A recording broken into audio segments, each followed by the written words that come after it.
We're coming to you live and direct from the Newsfirst Center in Colombo with the latest stories that are making headlines here at home and across the world. A very good evening and welcome to Primetime News live on Newsfirst. I'm Mahina Bongzo. And I'm Madhushka Balasurya. Nearly 24 people are still unaccounted for after a passenger aircraft crashed into a river in the Taiwanese capital, Taipei. Rescuers are working around the clock, but as the hours pass, hopes of finding any more survivors are fading. We have compelling footage of the moment the crash occurred coming up on the bulletin, but first a look at your headlines. 67th Independence Day celebrated with pomp and ceremony. President Maithripala Sirisena stresses the importance of a reconciliation process. විශාලතම අභියෝගය තමයි උතුරේ සහ දකුණේ ජනතාවගේ සිත් එක් කිරීම. Tragedy in Batuwatta. 4 people from the same family killed in collision involving a pickup truck and a train. Body of missing child from Angurwatota found in the Kaluganga. The 67th Independence Day was celebrated with much pomp and pageantry today in the vicinity of Parliament in Sri Jayawardhanapura, Kotte. The celebrations were held under the auspices of President Maithripala Sirisena.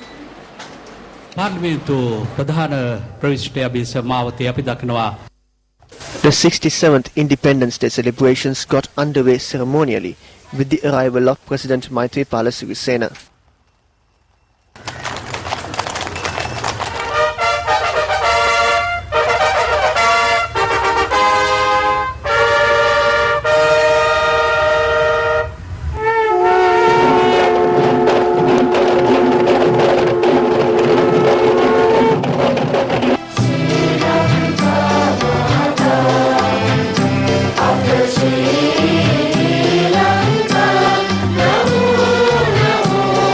A 2-minute silence was observed in remembrance of fallen war heroes who sacrificed their lives for the motherland.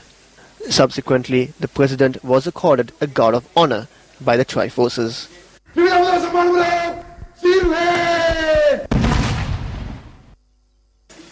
Following a 21-gun salute, the peace declaration was read out in Sinhala, Tamil and English. Former President Chandrika Bandaranayake Kumaratunga too participated at today's Independence Day celebrations. A notable feature of the Independence Day celebrations was the presence of TNA Parliamentary Group leader R. Sambandhan. It marks the first time since 1965 that Ilangai Tamil Arasu Katchi representatives have attended Independence Day celebrations. The wife of late President Ranasinghe Premadasa, Hema Premadasa too, attended the Independence Day celebrations today for the first time since 1993, a lapse of 22 years. Addressing the nation, President Maithripala Sirisena highlighted the need for a national reconciliation process. අද තිබෙන විශාලතම අභියෝගය තමයි උතුරේ සහ දකුණේ ජනතාවගේ සිත් එක් කිරීම.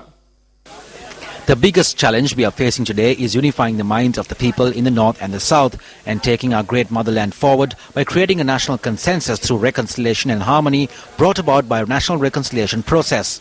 We have numerous responsibilities moving forward. As we celebrate the 67th anniversary of our independence, can we state that we are truly happy? If we look back at the past 67 years, it is a history of pointing fingers at each other. This is not a duty. I believe that it is extremely important for every political party and leader that has governed the country through these 67 years to point the finger at themselves, understand their responsibilities and duty, and to look to the future. Identifying where we went wrong and what we need to do to correct it is, I believe, the greatest responsibility and duty facing us today.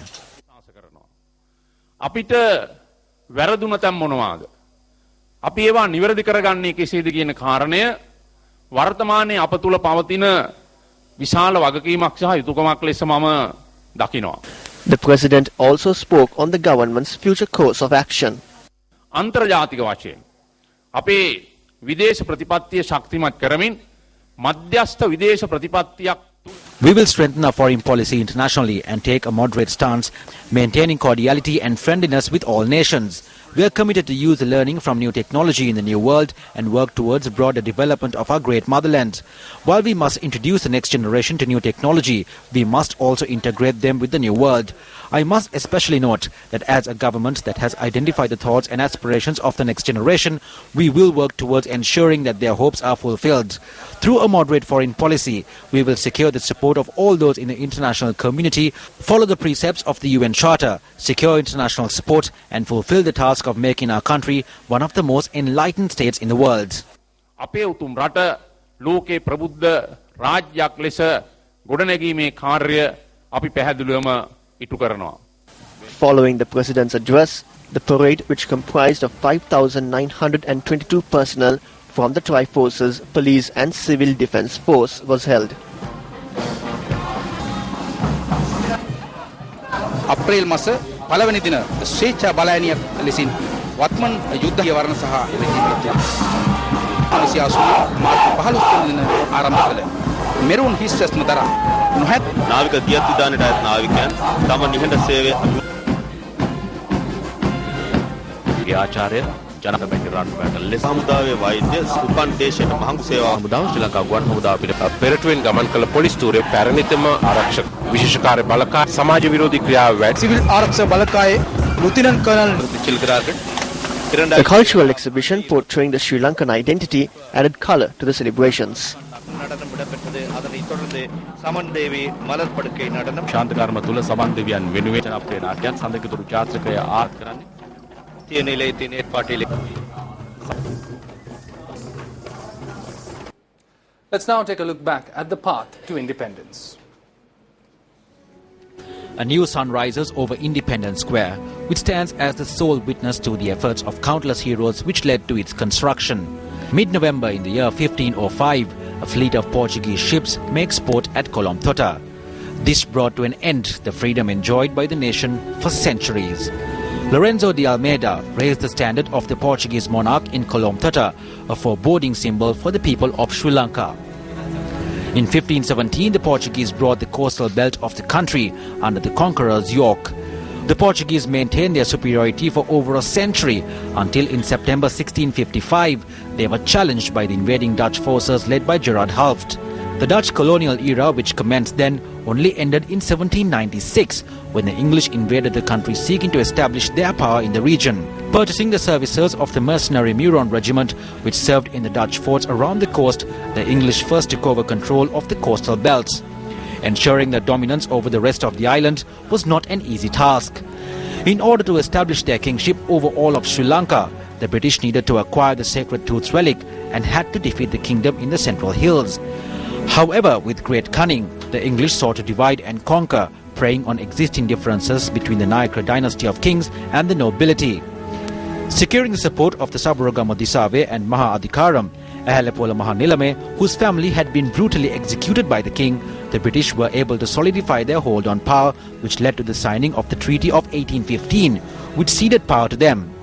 Their initial victory was short-lived, and failure to address the concerns of the people led to the 1818 rebellion.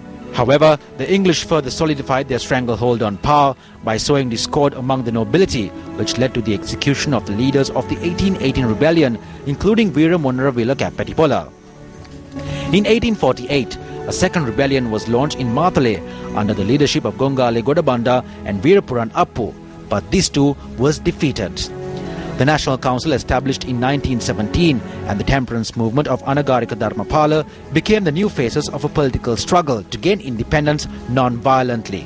Sinhala leaders such as Mahamaya D.S. Senanayaka, Tamil leaders of the likes of Ponnambalam, and Muslim leaders like Siddhi Lebbe were the pioneers of the political freedom that led to the independence of this nation. The freedom that was lost 200 years ago in 1815 due to our own disharmony and discord was finally won back on the 4th of February 1948 with the unity of all communities.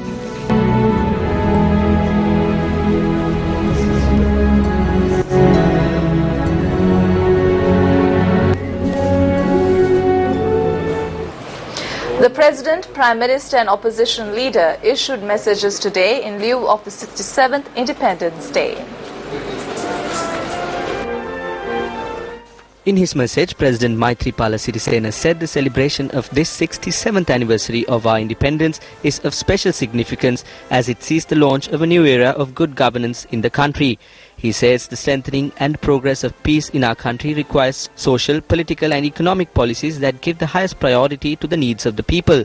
He calls on all Sri Lankans to join in a pledge to build a future of peace, freedom and prosperity in the shining light of honesty, of purpose and good governance.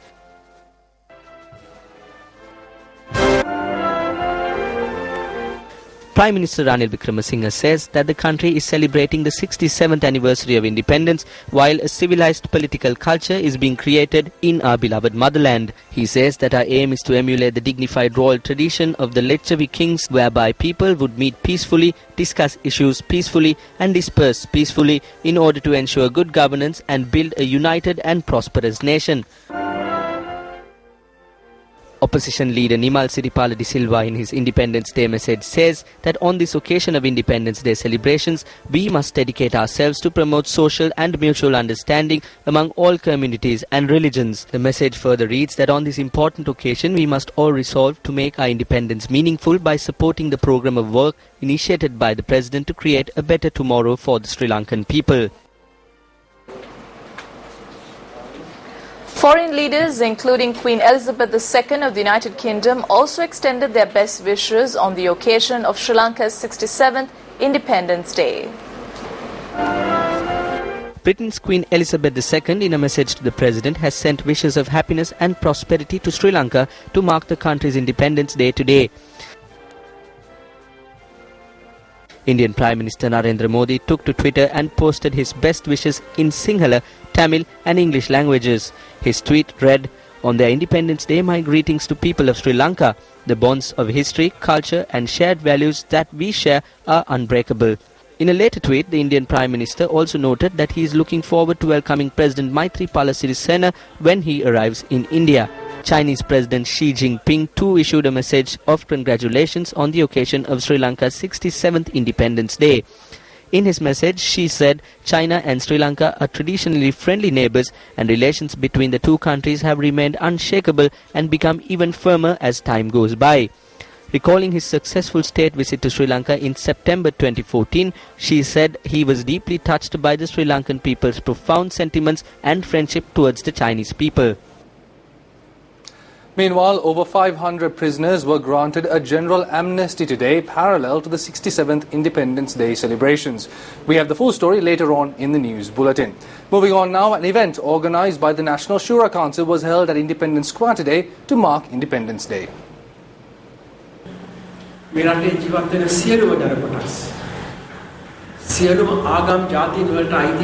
A nation belonging to all people living on this land from all religions and communities was brought forth where there were no divisions of class or wealth and all people had equal rights.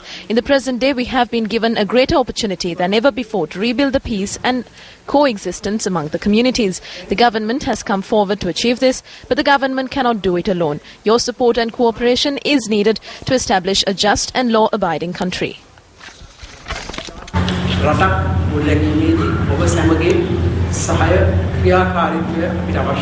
සියලු ජාතීන්ට එක හා සමාන අයිතියක් ලැබෙන දවසකට තමයි මේ රට දියුණුව කරා පාලන ගන්නට පුළුවන්.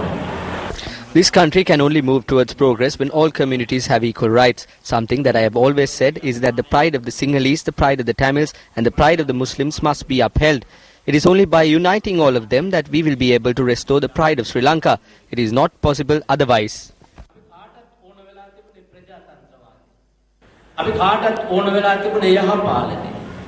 We all wanted democracy, good governance and peace. We exiled thievery, fraud and corruption. We have exiled the economy of drugs, ethanol and casinos from this country. We are very fortunate to have been united in this. Today we can think of ourselves as having been born from the womb of the same mother.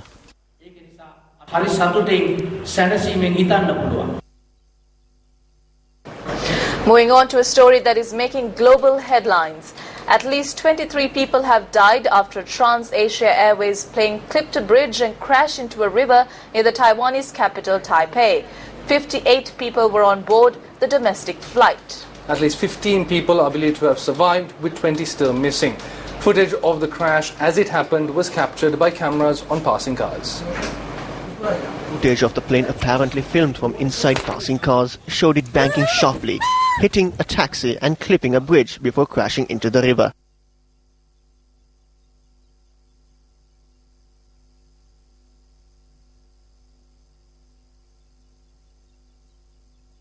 The plane is now half submerged in the Keelang River. Rescuers have cut open the side of the fuselage and are trying to rescue several people still strapped inside. The ATR-72 turboprop plane had just taken off from Taipei Songshan Airport and was heading to the outlying Kinmen Islands, just off the coast of the southeastern Chinese city of Xiamen. Flight controllers lost control of the plane at 10:55 local time, or 2:55 GMT. Tragedy struck in Batuwata, Ragama today when 4 people from the same family were killed in a collision involving a pickup truck and a train. 2 more people from the same family sustained critical injuries in the accident.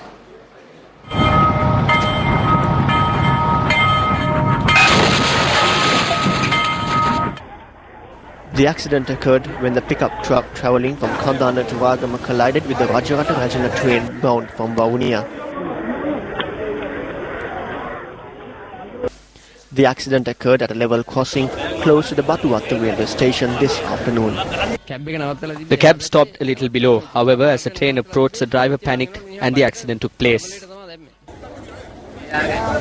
The police say that the father, 2 sons and a daughter from the same family were killed in the accident.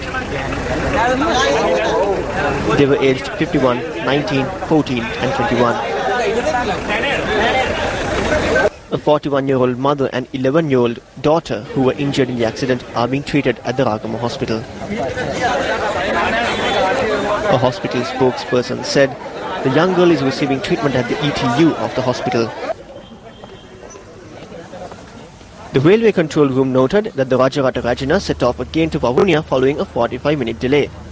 Area residents say that an accident last week at the same unguarded level crossing, which only has signal light, claimed 1 life. They say accidents are a common occurrence at this crossing. The problem is that when they go from here, they cannot see the oncoming train. Only a week has passed since a person was run over. Today, 4 people have lost their lives. A gate needs to be put up here. We asked the Transport Minister to address the lack of the gate, which is the biggest problem in Batuwata.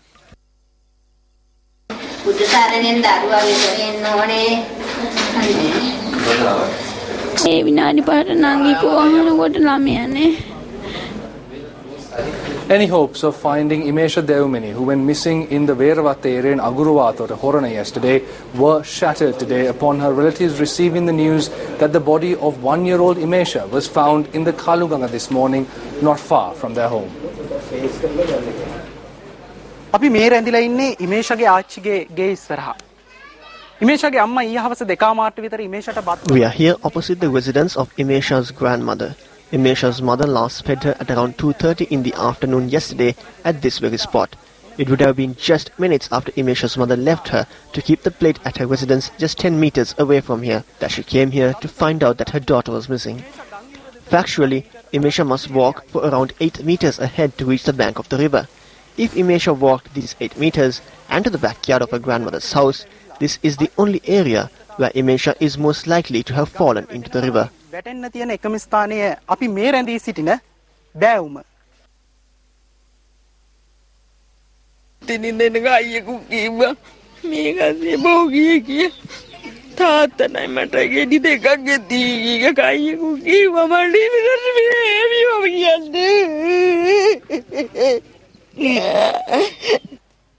වත්තේ තවත් කොනකින් තියෙන ගම් යුරට වැටෙන මේ පුංචි අඩිපාර. Imesha could have also gone towards the river along this narrow path, which could be found at another corner of the house.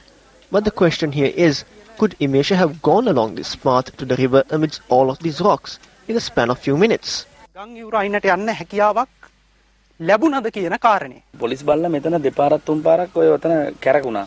The police canine circled around this area a couple of times. We then began to suspect whether Imesha had fallen into the river. We were afraid of this. Then the canine went onto the road and stopped at the junction. Then we thought that Imesha might have been abducted in a vehicle. It was either one of those two. එතනින් යාට වාහනයක දාගෙන ගියා කියලා. ඔය දෙකේ තමයි අපිට තිබ්බේ. From that point on, locals as well as police searched for Imesha day and night.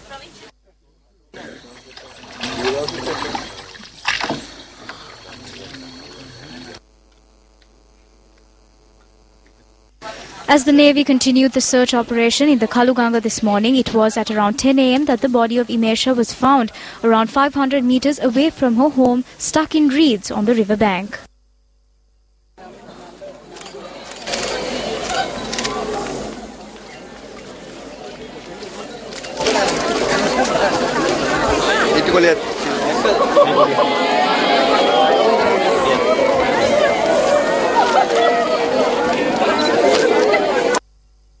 Following the magisterial inquest conducted by Horana Magistrate Lochani Veerasinghe, the remains of Imesha Devmini were handed over to the Horana Base Hospital for the judicial medical inquiry. Magistrate Lochani Veerasinghe ordered that following the judicial medical inquiry, the body be handed over to the parents. Imesha Devmini was the second in the family. There is a message in Imesha's short journey of life. Starting this second, be aware of your children at every given moment, because everything can change in a second.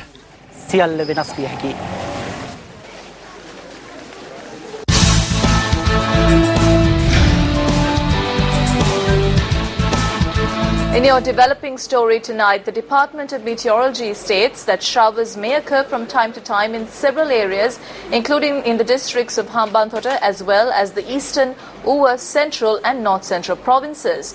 Several atmospheric changes were noted as a result of the heavy showers that prevailed in several parts of the island during the past few days. Both the Kaudulla and Minneria reservoirs are at spill level due to the heavy showers that prevailed in the district of Polonnaruwa. Our correspondent in the area stated that farmlands in Pamurana and Palliagodalla have been inundated as a result of the release of water from the Kaudulla tank to the Kambidia Oya. Meanwhile, landslides occurred in the 32-mile post area and the Pahanawala area along the Bibila-Badulla main road. Our correspondent stated that these places have been affected by landslides and have been renovated on several occasions in the past. Traffic flow along the road in the 32-mile post area was obstructed yesterday when a tree fell across the road. Vehicular movement was restored after officials of the Road Development Authority intervened. Several incidents of landslides and cave-ins on main roads in the Badulla district were reported due to heavy showers that prevailed in the area throughout yesterday. Our correspondent stated that vehicular movement was affected along the Badulla-Mahiyangane road when cave-ins occurred at several points from the Dunhinda bend to the Thaldena 8-mile post. Meanwhile, a landslide occurred along the Galauda road in Hanguranketha, an area that was previously affected by a landslide in December last year. 15 houses have been damaged due to strong winds in the Yaya Ekulaha village in Agbopura, Kantale.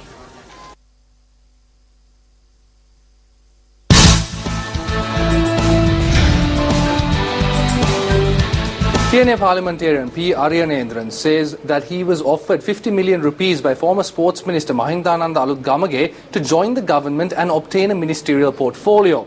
MP Ariyanendran made this revelation while addressing the gathering at an event in Pudukudu Irippu, Batikalo. 14 members of the Tamil National Alliance were elected to Parliament in the elections which were held on the 8th of April 2010. And of these MPs, one of them had a history with the government. That MP was P. Sena, who joined the government.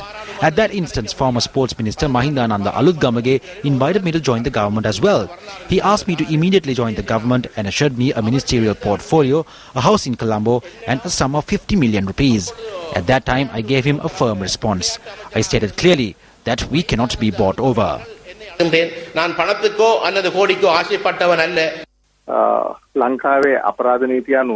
According to the country's penal code, paying or obtaining a bribe is a criminal offence. So if there is clear evidence that this MP was offered a bribe, then the law should be enacted. Also, according to the information which we possess, many ministers under the previous government have obtained a large amount of wealth within that time frame. It is not clear as to how they obtained so much wealth, but it is evident that an investigation must be held into this matter. So I most certainly believe that it is the responsibility of the respective parties to prevent these corrupt ministers in the previous government from contesting in the parliamentary elections ahead. In more local news, the police say that they are still on the lookout to arrest one more suspect in connection with the clashes that broke out at the Wattala Pradeshya Sabha recently. On the morning of the 30th of January, certain persons broke into the Wattala Pradesh Sabha while the council was in session and attempted to force the chairman, Tyagaratna Alves, from his seat. The chairman later alleged that he had been assaulted. Among those involved in the incident were Sumit Kumara, also known as Ruan, Niluka Niroshan, Harshana Prasad Silva, Chamara Eric Pereira, Chandana Sisira Kumara, Bimal Prasanna, Asiri Rodrigo, Royce Beno Fernando. They were taken into custody by the police. The suspects were later released on bail and the case pertaining to the incident is to be taken up tomorrow.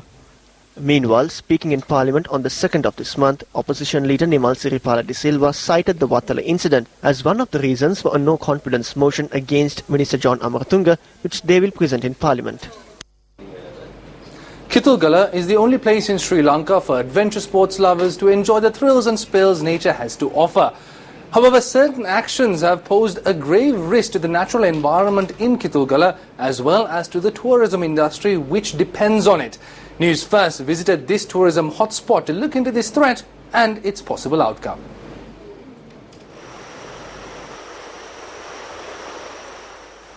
Kitulgala, the one place for adventure sports in Sri Lanka, is most famous for its unique white water rafting. Adventure seekers, under the guidance of an instructor, get onto the raft and paddle downstream, facing numerous challenges, including strong currents. A simple definition for white water rafting.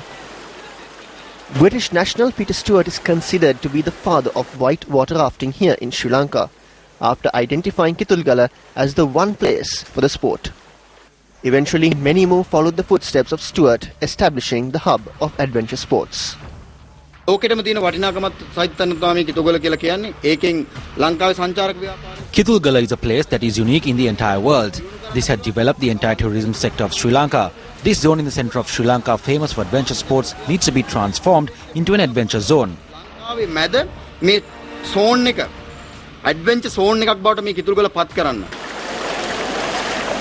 White water rafting in Sri Lanka is most famous because of the 17 rapids located in the river flowing downstream.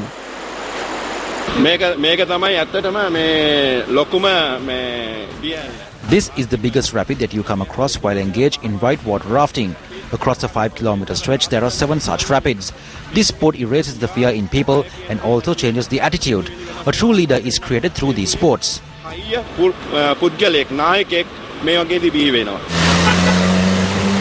As the Colombo-Nuwara Eliya main road runs parallel to the Kalani River, Kitulgala has been able to attract more tourists than most other places.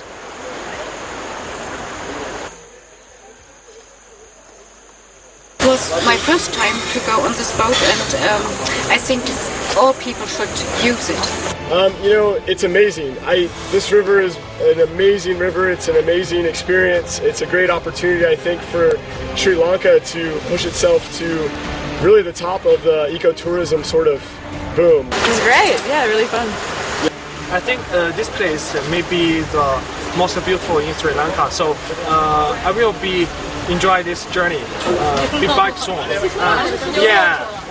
See you next year. You should be here.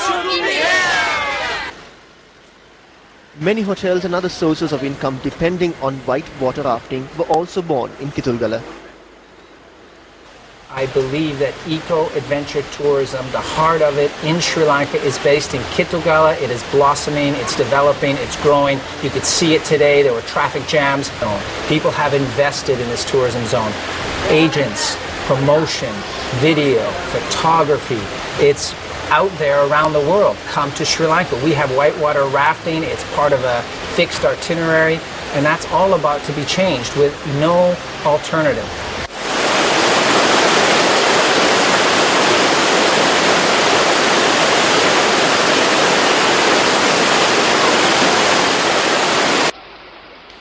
Thrill seekers are only allowed to get into a raft for whitewater rafting after receiving a training from a well-qualified instructor. All these guides depend on this. There are over 500 of us. All of them are guides. We are currently undergoing a course. This is an international course. We hope to show the people that there are Sri Lankans too who possess an international license in coaching whitewater rafting.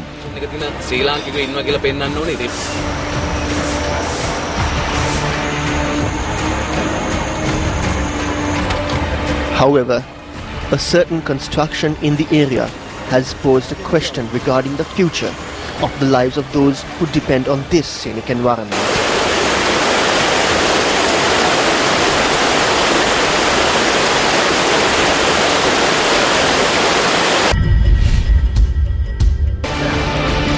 Details tomorrow on Newsfirst.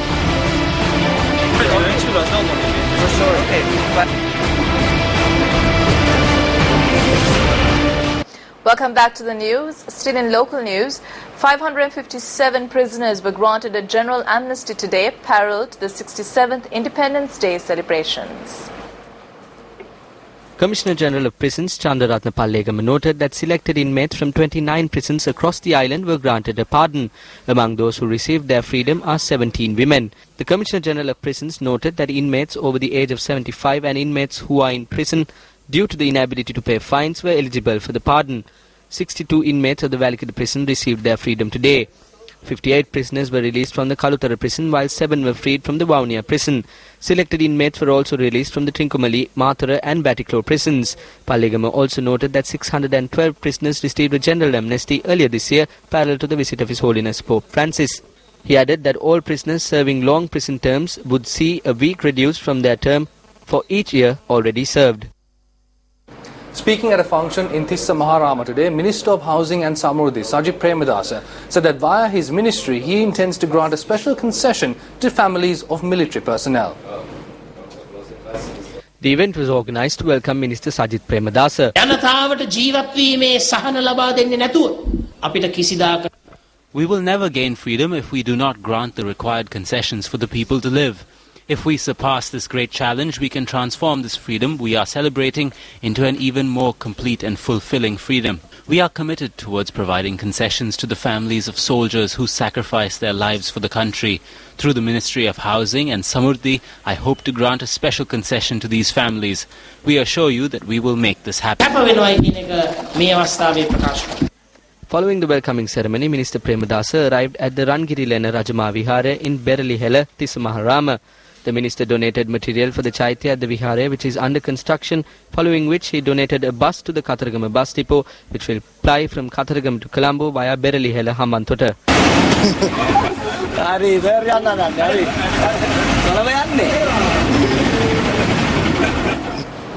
A number of individuals who ordered hybrid vehicles are faced with hardships as a result of the new taxes introduced by the government through the interim budget.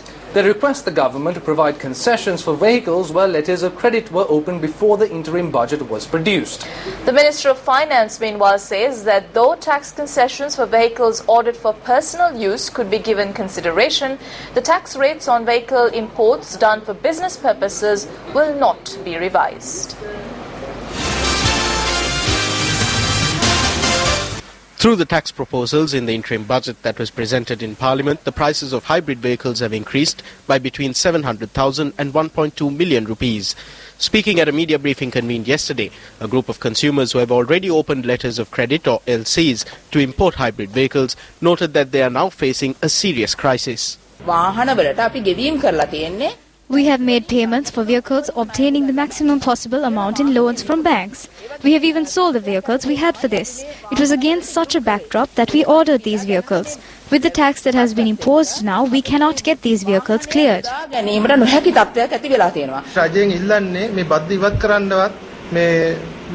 are not asking the government to remove the tax or amend it. We are asking that they allow people who opened LCs before the 29th of January to be allowed to clear the vehicles with the old tax. Meanwhile, another group of stakeholders in the vehicle importation business convened a media briefing in Maharagama today.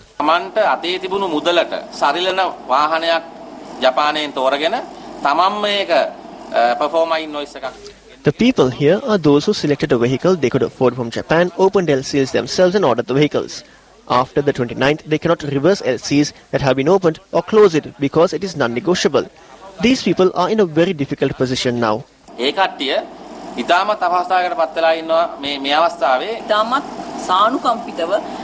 ask this government to sympathize and take a humanitarian view and treat us fairly.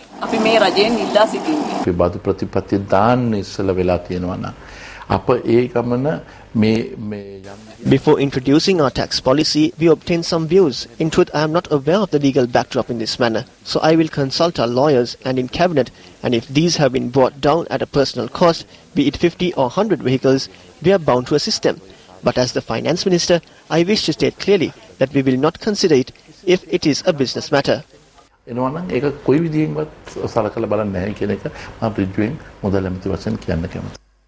Nevertheless, the Lanka Vehicle Importers Association says that they too are facing a crisis as a result of the new tax.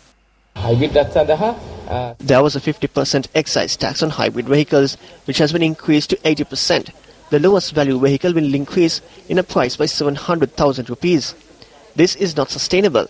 We ask that they do some sort of justice for us for the imports for which the letters of credit have been already opened. This is a moment where we need an alternative.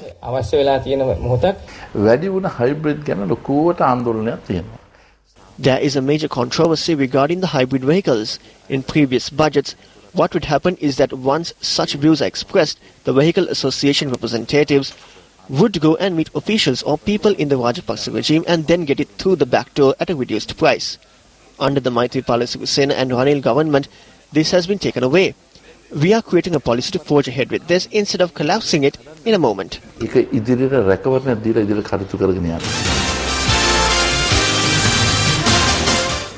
A conference that saw the participation of political party representatives of several countries organized by the US State Department was held in India today. At the conference, MP Jayashree Ranga, the General Secretary of the Citizens Front, represented the Asian continent.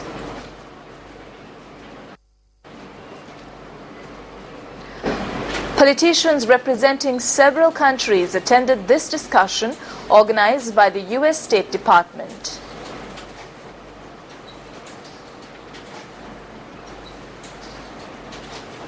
During his trip to India, MP Jayashree Ranga met with the Chief Minister of Uttarakhand, Sri Haris Rawat, and had discussed a broad range of topics.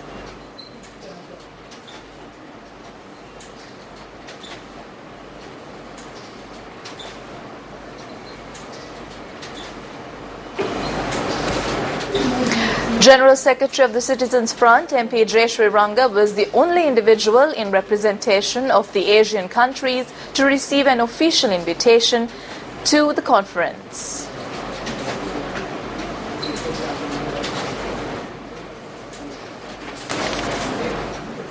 US Assistant Secretary of State Nisha Biswal says it was a privilege to visit Colombo and witness for herself the sense of excitement and optimism that the Sri Lankan people have ushered in through the historic January 8th election.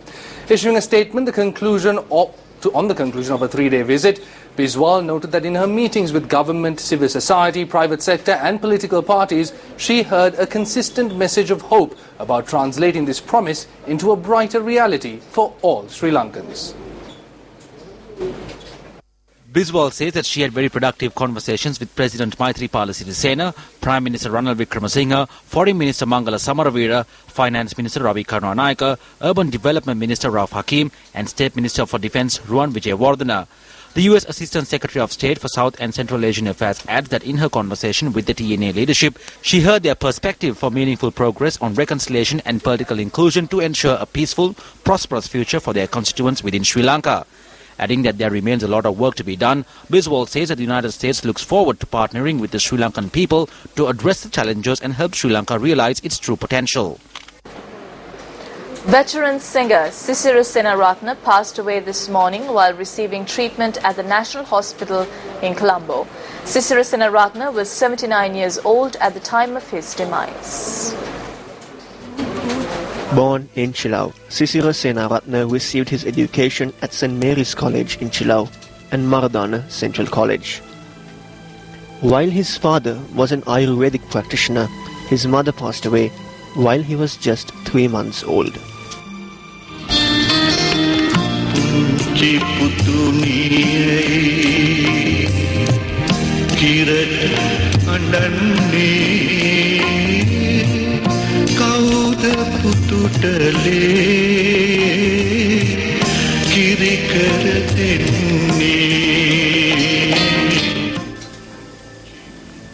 Sisira Senaratne's goals of being a novelist and an actor were hampered by his fascinating voice. With immense skills in the field of music, he later enrolled at the Government College of Music. Sisira, who made his first music appearance on radio, was later casted for the film Podiputa for background vocals.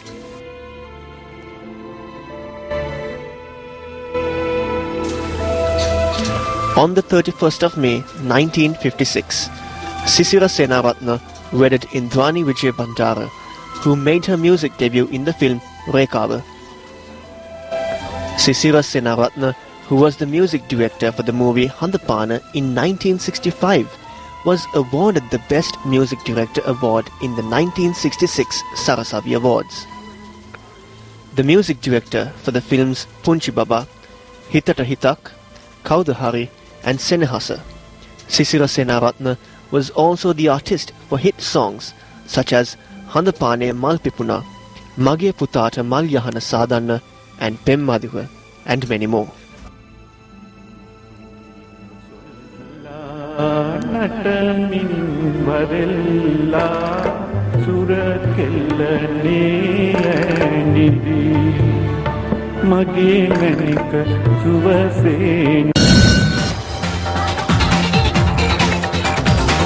Starting off in your international news tonight, senior ministers in Australia's government are locking in behind Prime Minister Tony Abbott as he prepares to face a possible showdown for the leadership of his Liberal Party. That's right. Incidentally, reports are emerging that Abbott's Communications Minister, Malcolm Turnbull, has been canvassing support to take up leadership in the event that the Prime Minister is unseated. So backfighting in Australia's ruling Liberal National Coalition has descended into open warfare. Tony Abbott has been an absolutely fantastic opposition leader, in my view the best the country's ever had. In effect, he has been a great wartime leader. We now need a great peacetime leader, and quite frankly the Prime Minister is still operating on that wartime. I can understand that various members of Parliament have grievances, and on behalf of their constituents they should air them. But we have an obligation to be united. Prime Minister Tony Abbott has appealed to disgruntled party colleagues to stop navel-gazing and dismiss the judgment of former Victorian Liberal Premier Jeff Kennett that his leadership is terminal. While 4 of Abbott's backbenchers have publicly demanded their concerns about his leadership be resolved, possibly through a vote at next Tuesday's party room meeting, senior cabinet figures have moved to defend his performance. The Prime Minister has been battling to save his leadership in the wake of damaging losses for Conservative governments in Queensland and Victoria and a captain's call to give Prince Philip a knighthood. That decision even seemed to draw the eye of media mogul Rupert Murdoch, who had supported Abbott in the past, leading political commentators in Australia to dub it the biggest celebrity breakup of the year. Ironically, Abbott warned his party against responding to the troubles by ousting the leader, as the former Labor government did by replacing Kevin Rudd with Julia Gillard. I know that there are some decisions that we made that we could have done more to explain and justify. I know that at some stages last year, as a government, we bit off more than we could chew. Now, I've learnt the lesson. I really have learnt the lesson. The spokesperson for Liberal frontbencher Malcolm Turnbull has denied that he is canvassing backbenchers for support in a potential vote on the leadership. Earlier, reports emerged that 2 MPs had revealed Turnbull had called them to gauge their support. Turnbull's office said that he was not trying to secure numbers if there was a spill. Will the Prime Minister, whose popularity rating is at an all-time low, find himself displaced from his seat come next week? We are joined by our bureau correspondent in Melbourne, Jude Fernando. As of next week, it is doubtful that Tony Abbott will stay as Prime Minister due to growing pressure from his party, where 3 MPs are calling for a vote on his leadership. So the 18 months since he was elected, Mr. Abbott's approval ratings have fallen below 30% this week. Cancellation of paid parental leave, increase in Medicare costs, high university fees, and his decision to award knighthood to Queen Elizabeth II's husband, Prince Philip, all added to the negative approval ratings. Even one Liberal, Dennis Jensen, has publicly called on the Prime Minister to actually step down. For News First, I'm Jude Fernando reporting from Melbourne. Now, with the possible unseating of Tony Abbott looming, The names of 3 senior Liberals are being touted as possible successors to the post of Prime Minister. They are Foreign Minister Julie Bishop, Communications Minister Malcolm Turnbull and Social Services Minister Scott Morrison. A pro-Republican, Julie Bishop has been the Minister for Foreign Affairs since 2013 and the Deputy Leader of the Liberal Party since 2007. She is the first female Deputy Leader of the Liberal Party and only the 3rd woman to have held the title of Deputy Leader of the Opposition. She has also been a member of the Australian House of Representatives since 1998 for the seat of Curtin in Western Australia. Communications Minister Malcolm Turnbull is not a stranger to leadership, having been opposition leader and leader of the Liberal Party from 2008 to 2009. In November 2009, he ordered the Liberal Party to support the carbon pollution reduction scheme proposed by the Labour government. This decision split the Liberal Party, and following a leadership challenge by Tony Abbott on the 1st of December, Turnbull lost the leadership by 1 vote. A return to the top job unseating Abbott would be poetic justice indeed. The other possible contender is Communications Minister Scott Morrison, who has, however, noted that he would never challenge Abbott for the top job. After the Liberal Party was elected to government at the 2013 federal election, Morrison was appointed the Minister for Immigration and Border Protection, responsible for implementing Operation Sovereign Borders, aimed at preventing people smuggling and asylum seeker deaths at sea. At the end of 2014, he was appointed Minister for Social Services after a cabinet reshuffle. Jordan has executed 2 convicts, including a woman, following the killings of one of its Air Force pilots by ISIL militants. The woman, failed suicide bomber Sajida al-Rishwawi and Al-Qaeda operative Ziad Karboli, both Iraqi nationals, were hanged at dawn. أنا الملازم أول طيار معاد صافي يوسف الكساسبة. The executions came hours after ISIL posted a video appearing to show pilot Moaz al-Kasabi being burnt alive. He was seized after crashing during an anti-ISIL mission over Syria in December. Jordan had attempted to secure Lieutenant Kasabi's release in a swap involving Rishawi. She had been on death row for her role in attacks in Jordan's capital Amman, which killed 60 people in 2005. Jordanian state TV reported that Lieutenant Kasabi was killed a month ago on the 3rd of January. Jordan, which is part of the US-led coalition against ISIL, had tried to secure Lieutenant Kasabi's release as part of a prisoner swap, offering to free Rishawi in exchange. But ISIL had sought her release as part of a deal to free captive Japanese journalist Kenji Goto. A video that appeared to show Goto's dead body was posted online 4 days ago.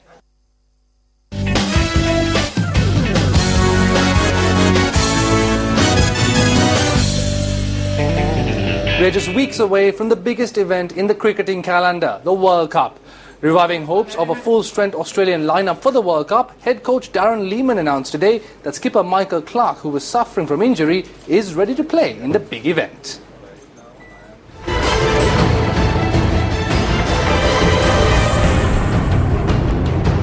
Darren Lehmann also rejected claims made by Australian media that there were tensions between Michael Clarke and Cricket Australia. Meanwhile, speaking to reporters after training, Michael Clarke announced that he is recovering from injury. Australia, who are ranked at number 1 in the ICC's one-day international rankings, will play against England in the opening game of the tournament on the 14th. Australia have won the coveted title on 4 occasions, and their current national cricketers are amongst the best in the world. England coach Peter Moore says that he is satisfied with the team's performance at the recently concluded tri-series between England, Australia and India. England will be pitted against Australia for the opening match of the ICC Cricket World Cup on the 14th.